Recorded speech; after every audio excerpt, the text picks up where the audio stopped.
Hello, I'm Carla, and today I'll be presenting my research project, the one we did in class, and we were working on the whole semester. I'm just heading to the beginning so I can begin starting. Uh, as the title says, it's working with data, and my topic and my research topic was post-traumatic stress disorder context project within the Chicago neighborhoods. And me as the author in the format HTML. So the first thing that we needed to do is to pick our our data and the source that we were going to like investigate and take the research from the data and the codebook.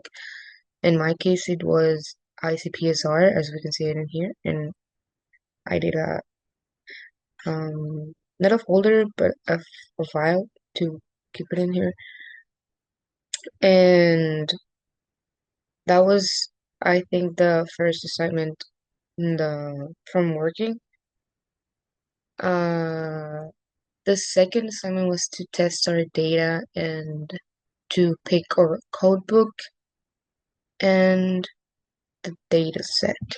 So we did on the assignment number three that we were beginning to, like feel more into the working with data doc QMD, and the source was to load the libraries and display frequency tables. In my case, um, I loaded these libraries and just like trying to load the more libraries, the most we, so I can use it like in the future.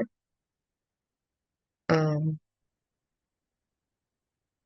did I run this? But I already run it.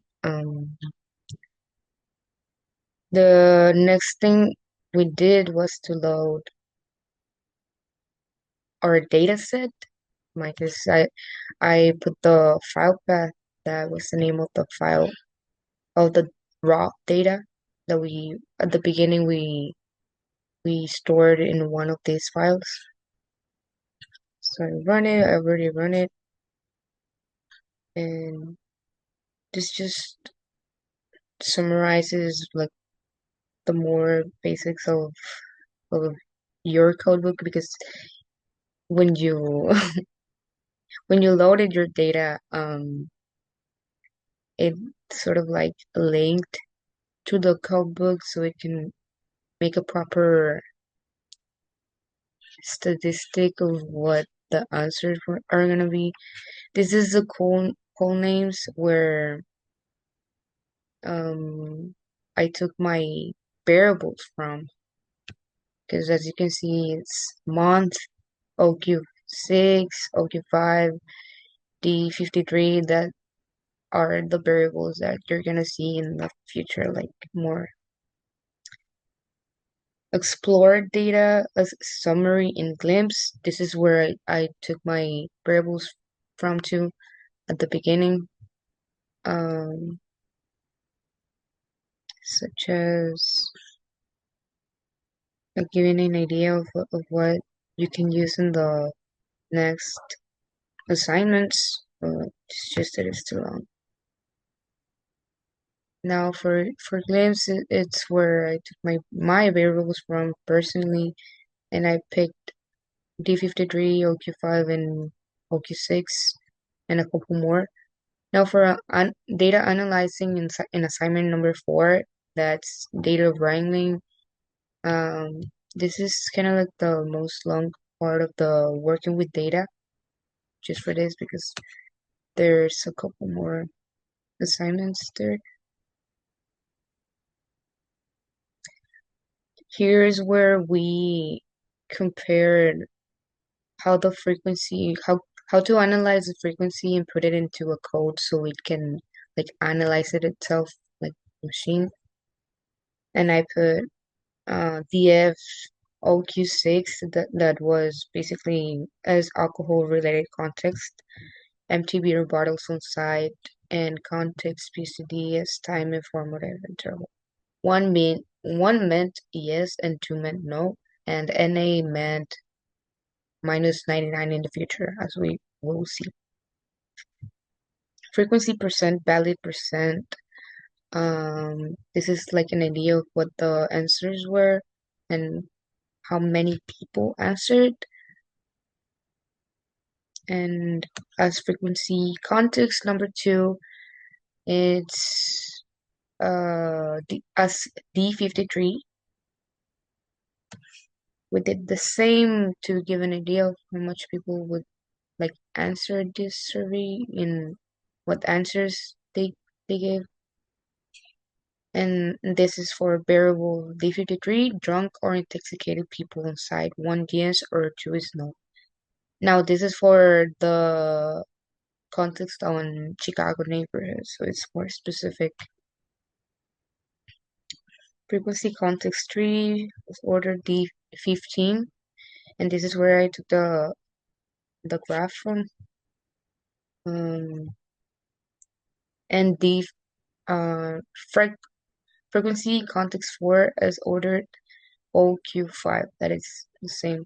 And I wanted to make the graph out of it because it speaks about the street condition, and maybe it will give a big piece of context if we analyze into a code, not just into looking at surveys.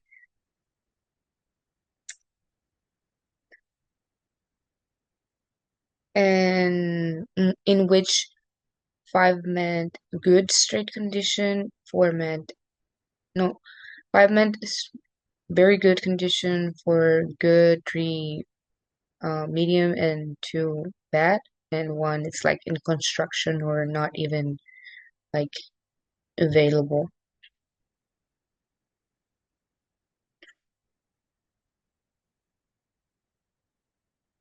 And that's the number of streets, like the majority was in the number 3. That's like medium, like not good or bad. And that's what we analyze in this, like frequency context, given the variable Q5 in here, that was the one that analyzed the street condition and what the variables from the code book have, like the information, like which information the code book had about this variable. And that's like, as this says, the street condition and the number of streets put in a survey. Now for non-related alcohol context as D15 and D15 slash 12. One is no drinking establishment, and 2 means other categories.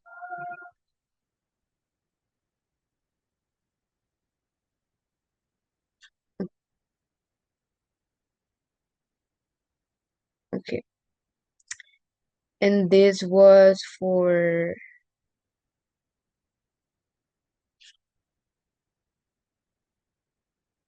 this is still for the data wrangling. We tried this one too, this set of tests, non-related alcohol context, no drinking establishment, and 2 means other categories, where we put one variable to mean another, and we put that into a code. So for example, 2 could mean no, minus 99 could mean skipped, and 1 means yes. And that's what we did in here, and I already run it. What the majority picked when asked of context related, the 3 variables 1, 2, and minus 99. This turns minus 99 to NA as compared to both without D53. D53 means minus 99. Yes. And now that we set this up, and now it's minus 99 is one variable in here, not anymore as just NA. Now for data management, assignment number 5, collapsing OQ5, simplifying the categories. Now we put the categories 1, 2, 3, 4, 5 from the D50, from the OQ5 street condition variable so that the code could like analyze that 5 meant good condition, 4 meant um, not as good condition, and 3 minimum, 2 bad, and 1 not available. It's just the simplifying of meanings. It's still part of that assignment. Now for the data wrangling tool, that is for the 5-2. Now we put the um, tree. We're still on the simplifying of the meanings. We put that 1 means yes, 2 means no, and minus 99. So that I can like reassure that it has been changed. Now for the assignment number 5, univariate, for elaborate, we did this so the data could compare two variables and turn it into one and do a graph at the same time and see how these two variables like influence on each other and how can we answer the question that I didn't mention, but that was the purpose to answer one main question, and mine was to what was the the consequences to the context, like how the context influence in PSTD in certain spaces or neighborhoods. Now, for drunken, intoxicated people in blackface and camera count, response count, what the people answered and what the camera see. Response count and camera count, like no. Some people answer no, yes, and the majority answered none applicable or not available, and did not answer. And sometimes as well, in the surveys, maybe the non-answering part means more than the answering part. And then just for like I did 2 of them,